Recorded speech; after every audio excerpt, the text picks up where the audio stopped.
बिस्मिल्लाहिर्रहमानिर्रहीम। आज के प्रोग्राम के साथ मैं हूं अस्सलाम वालेकुम। नाज़रीन, हालात हाज़िरा के प्रोग्राम्स के साथ हमारी कोशिश रही कि जो अहम कौमी दिन हो सकते हैं या मजहबी दिन हो सकते हैं उनके हवाले से भी हम प्रोग्राम्स करें, ताकि लोगों के जो इन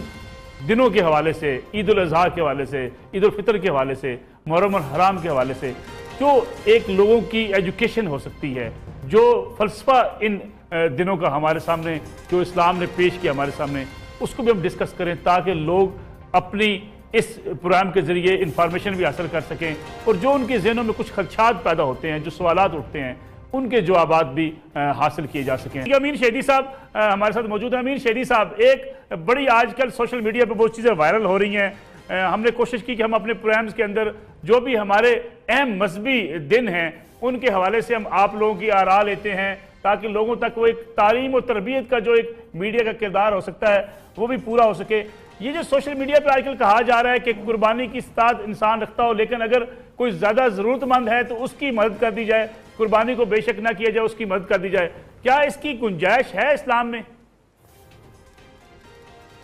बिस्मिल्लाहिर्रहमानिर्रहीम व बिही नस्तईन। सबसे पहले तो मैं आपके इस प्रोग्राम के हवाले से आपका शुक्रगुजार हूँ कि आपने वाकई अपनी जगह अपना फरीज़ा निभाया है और अच्छे मौजू का इंतखाब किया है। जहाँ तक कुर्बानी का ताल्लुक़ है, इसकी दो शक्लें हैं। कुर्बानी अगर किसी हाजी के हवाले से देखें जो मिना में है, जो हज के लिए गया हुआ है, जो एहराम पहने हुए है, तो उस पर वाजिब है और किसी भी सूरत में उससे वो बरी-उज़्ज़िम्मा नहीं हो सकता जब तक शराइत के मुताबिक जानवर का इंतखाब करके वो उसको ज़बा नहीं करता, उसके हज का अमल जो है कंप्लीट नहीं है। लेकिन जो लोग हज पर नहीं आए, वो अगर अपने घरों में हैं, अपने मुल्क के अंदर हैं, तो फ़िक़्ह मोहम्मद व आले मोहम्मद के मुताबिक, फ़िक़्ह अहलुल बैत के मुताबिक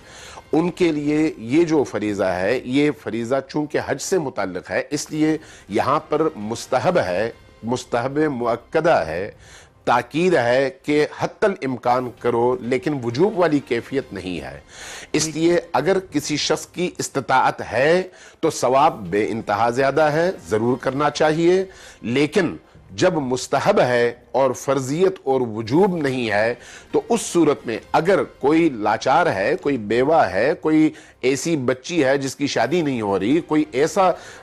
यतीम है जिसकी कफालत की ज़रूरत है, ये पैसा वहाँ पर लगाया जा सकता है। तो फिर चूँकि इसकी फर्जियत नहीं है, ये मुस्तहब अमल है, मुस्तहब मुअक्कदा है, तो इसलिए अगर वहाँ पर लगा दिया जाए तो कोई हर्ज नहीं है। लेकिन अगर इसको जमा किया जाए, कोई शख्स अगर साहिब इस्तिताअत है, कुर्बानी भी कर सकता है और दूसरों की मदद भी कर सकता है, तो उस सूरत में दोनों अमाल उसको बजा लाने चाहिए, ताकि वो ज्यादा से ज्यादा अल्लाह का कुर्ब हासिल कर सके और इन दोनों अमाल के नताइज से भरपूर तौर पर इस्तिफादा कर सके। अमीन शहदी साहब, मैं आपका भी इस पे कमेंट चाहूंगा। जो भी तारा शरीफ साहब ने बात की, जो मजहबी रसूमात हो सकती हैं, मजहब की जो अहम अराकीन है उनकी अदायगी होती है, उसका एक खास एहतराम मौजूद है कि इस एहतराम के साथ देखिए, नमाज अगर पढ़ी जाती है तो नमाज का जो तरीक़ाकार वज़ा कर दिया गया, उसका एहतराम जैसे रखा गया, उसको मलहूज़े खातिर रखा जाता है। लेकिन हमने देखा कि बहुत सी चीज़ों पे हमने कुछ नई नई चीज़ें ईजाद कर ली हैं। जैसे कि मैंने अभी हाफिज़ साहब से भी पूछा कि अगर कोई जानवर लेके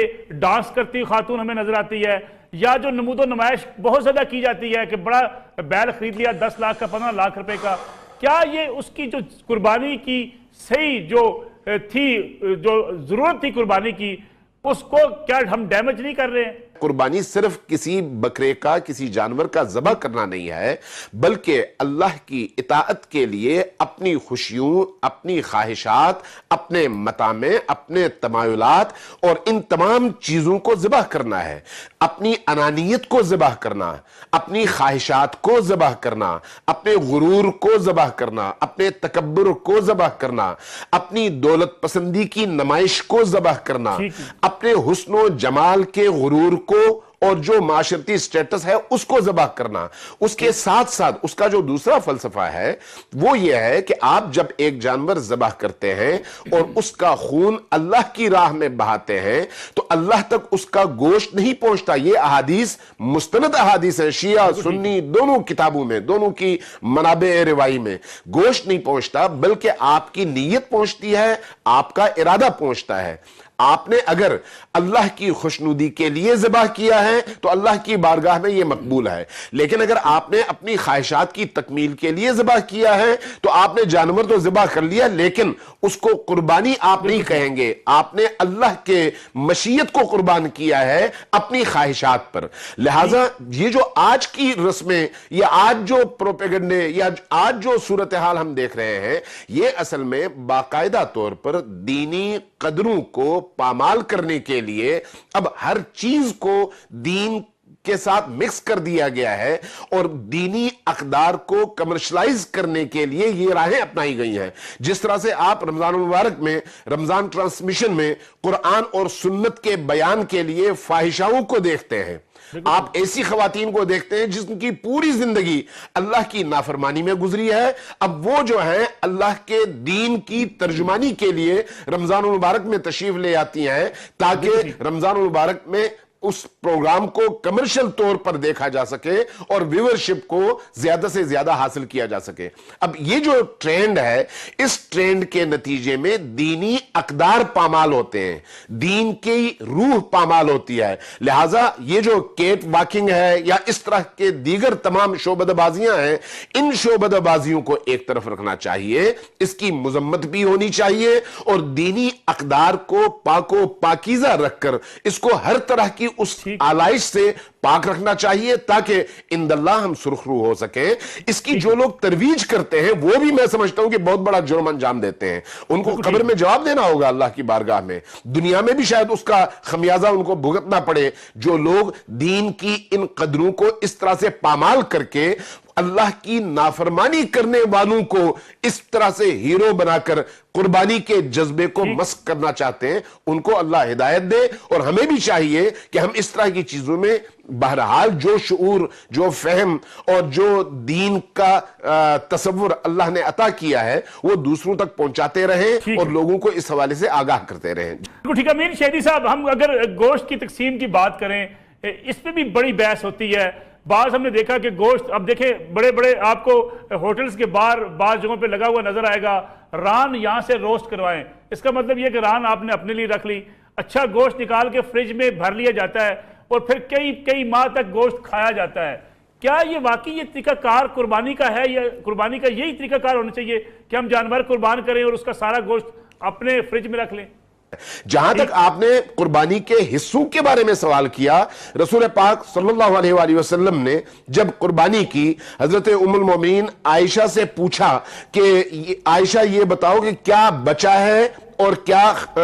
تقسیم ہوا ہے؟ حضرت عائشہ نے فرمایا کہ ایک ران بچ گیا ہے اور باقی ساری چیزیں ختم ہو گئی ہیں۔ رسول پاک نے جواب میں فرمایا کہ اے عائشہ یہ کہو کہ ایک ران جو ہے ختم ہو گیا ہے، باقی ساری چیزیں بچ گئی ہیں۔ حضرت عائشہ نے سوال کیا کہ یا رسول اللہ یہ کیا فرما رہے ہیں؟ فرمایا کہ جو تم نے دوسروں کو دیا وہی تمہارا سرمایہ ہے اور تمہارے پاس بچا ہے، جو تم نے اپنے پاس اور اپنے لیے رکھا یہ گویا ضائع ہو گیا ہے۔ قربانی کا جو اصل جذبہ ہے، اصل جو روح ہے، وہ 25 بکرے قربان کرنا نہیں ہے، کئی بیلیں لاکھوں کی مالیت کی